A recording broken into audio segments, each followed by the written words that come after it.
Alright, hello fun and welcome back to my Fallout 4 Mod Spotlight series, where today we are having a look at the WALTHER WA2000 mod, which is being released by user Sayaheka.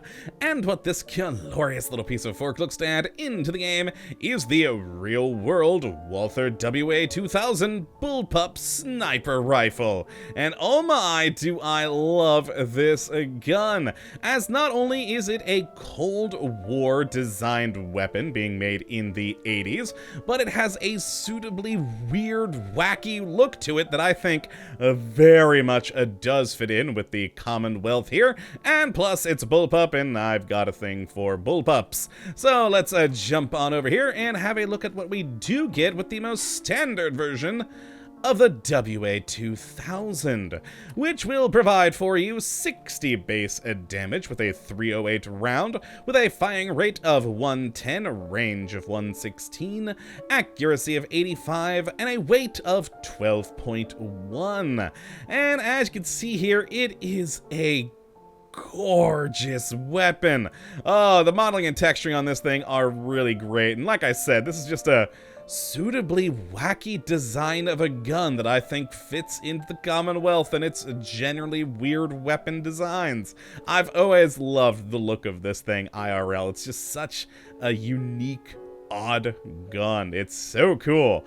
And as you can see here, it does have quite the list of modifications. In fact, far more than can be listed there, as there's a lot of individual like decals and whatnot to attach to different parts of the gun, so you can really change the aesthetic of this to fit your sort of style. Now, not a huge amount of change there aesthetically, as there are kind of a limit to the options, a very small limit, but still it's nice to be able to place what you want where you want it, at least to a degree.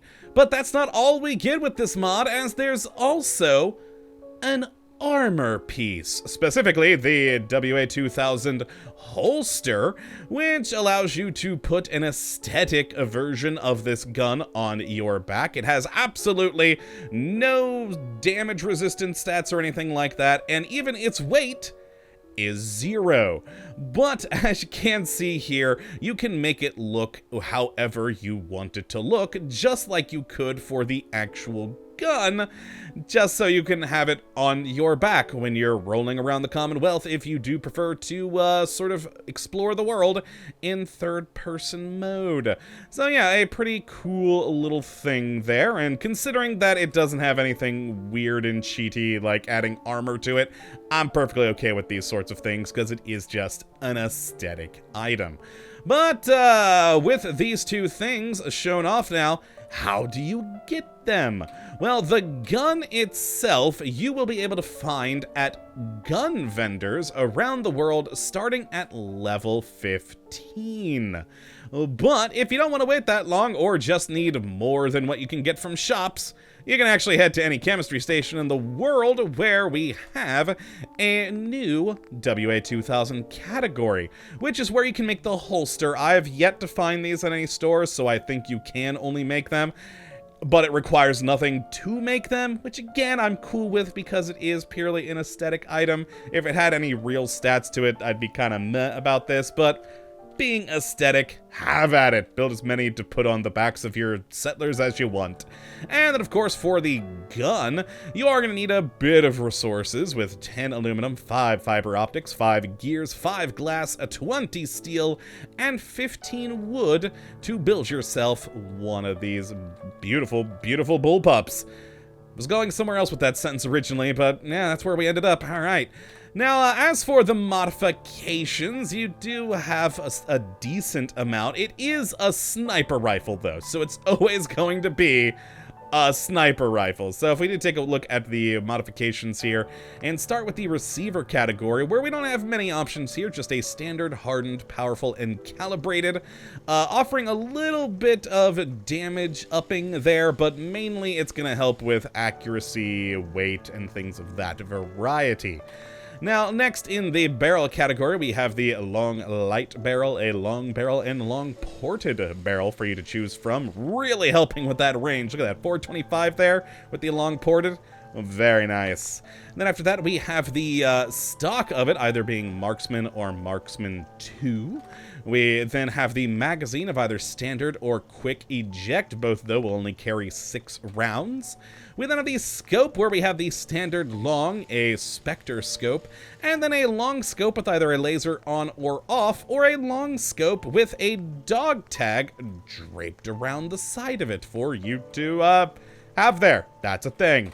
And then after that, we have the muzzle, where we either have a standard muzzle Gemtech suppressor or a Phantom suppressor. We then have here the first of the decals, a decal to go on the stock specifically, where you can either have the Brotherhood of Steel, the sort of Seiya Heka logo there, or a Bitter Veteran logo there, or decal rather. And then after that, we have a barrel decal on the left-hand side of either None, BOS, Seiya, or Bitter Vet. And then we have the frame, which we can either have in the wood or a black polymer there. So there you are. And then we have another decal for the right side of the barrel with the same options of BOS, Seiya, or Bitter Veteran. And then after that, we have the trigger of either standard, fast, or marksman trigger to help with that accuracy. And with the fast trigger, really upping the firing rate quite a bit there. Very nice. And then we have the ammo, and this is where you really up the damage of this gun.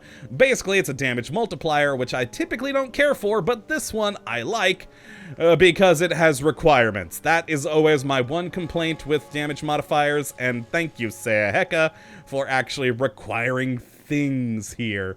But basically, we either have the loose 308, which is standard. We can then go to select versions, surplus, surplus select, Army, and Army Select, which will be a 99% increase there, and requires some, decent things, as well as rank 4 in Gun Nut.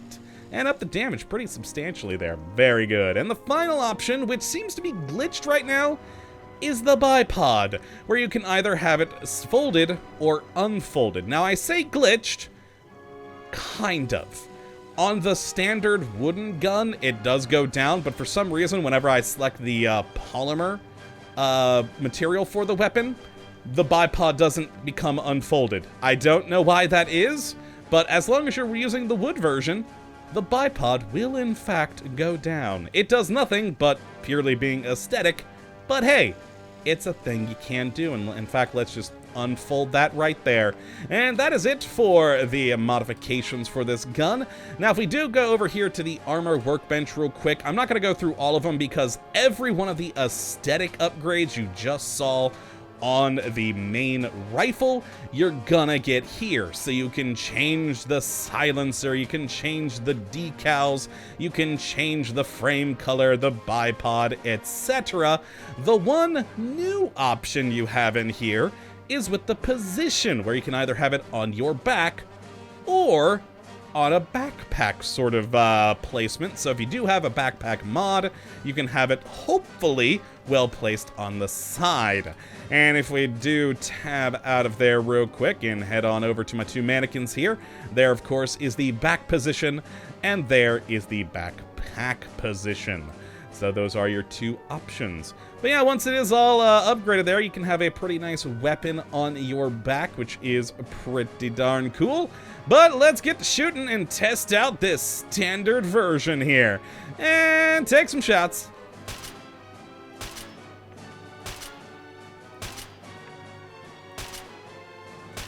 There we go, and a nice smooth reload animation. Now, one thing that I kind of have as a complaint about this gun is that it has a lot of natural sway. Now, it is meant to be a sniper rifle, so of course you're gonna want to hold down Alt to actually level things out. But still, it seems to have a lot more sway than a lot of the base weapons in the game, which gets to me. It may just be me overthinking things, but it's a little awkward there, but still nonetheless a fun gun, and even with its 6 rounds and the standard configuration, it's got a pretty quick fire rate. If I fire all 6 rounds here, there we go, and that's with the standard one. Imagine with the hair trigger, which actually you don't have to imagine. We have that on this gun right here. Let's grab that WA2000 and this WA2000. Look at two of the other ones that I did mess around with.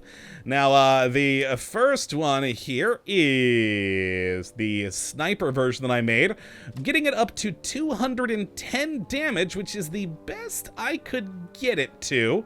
I wasn't able to get it any higher than that, at least with no other skills, you know, modifying the damage just as its a base statistical damage there. And there we go, we do fire there. Now you can see, oh, actually, look at that, my bipod has lowered. That's odd. Earlier when I was making the gun, the bipod would not lower itself, but now that I've loaded back into the game, it actually does appear to have come back. Well, interesting, interesting. So I guess on just first install of the mod, you may want to watch out for that. But you can see we do have the scope with the laser sight on the front, which looks a little awkward with how high the laser is. It really seems to beam downward at a harsh angle, but still, it is fun. Now let's go over to my other version here, which ditches the silencer and uses the Spectre scope. And with this, you know, we can see we actually have it a lot more stable, not a whole lot of sway when holding it just aiming down sight. And we can fire.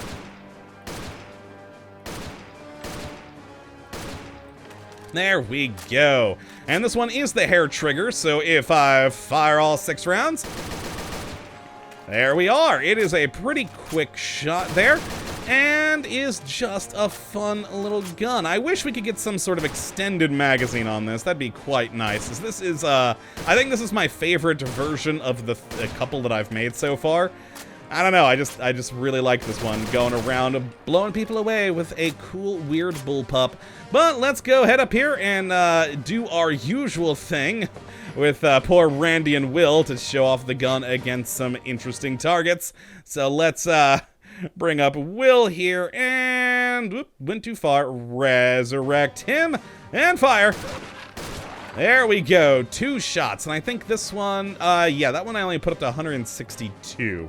So let's get the proper sniping version out for Randy over here. And I'm so sorry, Randy, but it has to be done.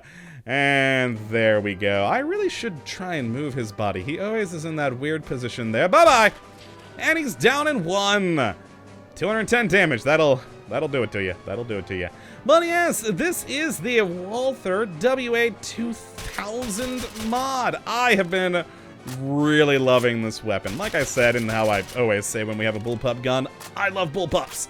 So, yeah, I'm a little bit biased here, but it is a fun, cool gun with a lot of great options for you to mess around with, and even includes a fun little backpack holster armor thing for you to have a bit more of an aesthetic option, which is always cool. But if you'd like to take a look at this mod for yourself, which I'd certainly recommend you go and do, I'd say to have a look at the link in the description as per usual. But that is going to be it for today, my friends. I hope you all have enjoyed and that you do come back for the next. But until that time, thank you for watching, and as always, have a good one.